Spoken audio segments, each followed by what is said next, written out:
ఇక్కడ మనుష్య కుమారుడు ప్రధాన యాజకులకు శాస్త్రులకు అప్పగించబడును. వారు ఆయనకు మరణశిక్ష విధించి ఆయనను అపహసించుటకు, కొరడాలతో కొట్టుటకు, సిలువ వేయుటకు అన్యజనులకు ఆయనను అప్పగింతురు. 3వ దినమున ఆయన మరలా లేచును అంటున్నాడు.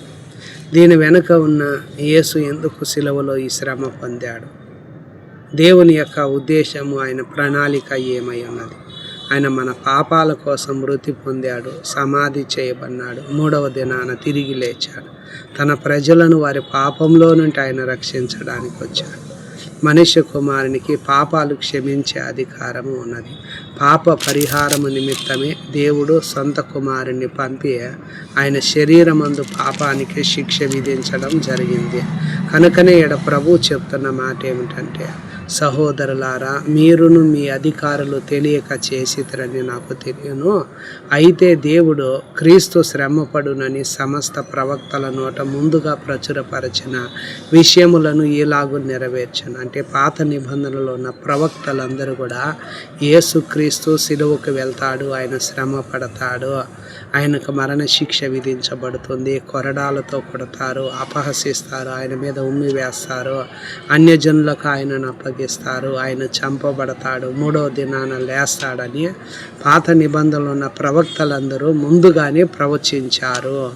ఆ మాటలు నెరవేర్చడం కొరకే యేసు ధర్మశాస్త్రమునైనను ప్రవక్తల వచనములనైనను కొట్టివేయ వచ్చినని తలంచవద్దు, నెరవేర్చుటకే గాని కొట్టివేయుటకు నేను రాలేదు అంటున్నాడు.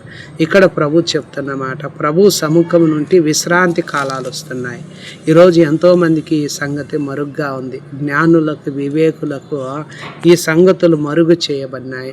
పసిబాలురకు దేవుడు ఈ విషయాన్ని బయలుపరుస్తున్నాడు. అలా అవును తండ్రి, అలాగ చేయటం అనేది అది దేవుని దృష్టికి అనుకూలమైంది. అది ఏమిటంటే, ప్రయాసపడి భారం మోసుకొనుచున్న సమస్త జనులారా నా యొద్దకు రండి, నేను మీకు విశ్రాంతి కలుగజేస్తాను అంటున్నాను. నేను సాత్వికుడను, దీన మనసు గలవాడను గనుక మీ మీద నా కాడి ఎత్తుకొని నా యొద్ద నేర్చుకోండి, అప్పుడు మీ ప్రాణమునకు విశ్రాంతి దొరుకును. నా కాడి సులువుగాను భారము తేలికగాను ఉన్నాయి. కనుకనే ప్రభువు మనల్ని పిలుస్తున్నాడు. భారం మోసుకొనుచున్న సమస్త జనులారా నా యొద్దకు రండి. ఈరోజు ఈ వీడియో చూసి నిన్ను కూడా పిలుస్తున్నాడు, నీకు విశ్రాంతిని కలుగజేయడానికి. ఆయన దగ్గరే నీకు విశ్రాంతి దొరుకుతుంది. రెండవదిగా, మన హృదయాలు కలవరపడకూడదు. తండ్రి ఎంట అనేక నివాసాలు గలవు. నేను వెళ్ళి మీకు స్థలం సిద్ధపరచడానికి వెళుతున్నాను.